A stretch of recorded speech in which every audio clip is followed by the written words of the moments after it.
Hi everyone, today we are focusing on something that rarely gets discussed in depth.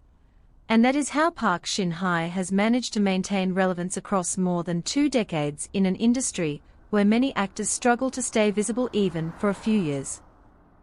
Starting as a child actress in the early 2000s, she built her reputation gradually, moving from supporting roles into leading positions without the abrupt transitions that often destabilize careers.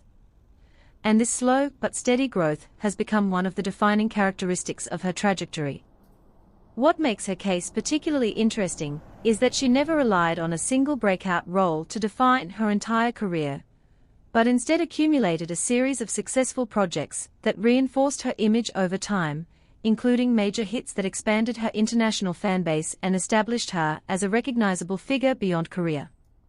This gradual accumulation of credibility is something that industry observers often point to as a key factor in her longevity, because it reduces the risk associated with any single project underperforming. However, her career has not been without challenges, especially during periods where audience expectations began to shift and newer actresses entered the spotlight with more experimental or unconventional roles, creating a more competitive environment.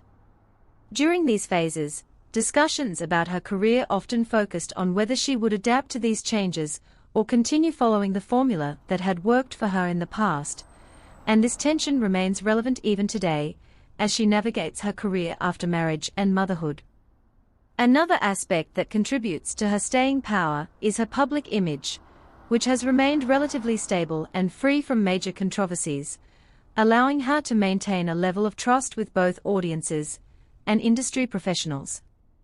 In an environment where scandals can quickly derail careers, this consistency becomes a strategic advantage, reinforcing her position as a dependable choice for leading roles.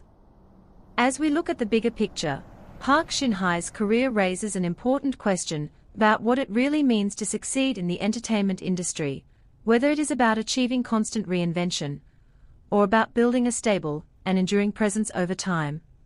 And which of these paths do you think ultimately leads to a more sustainable career?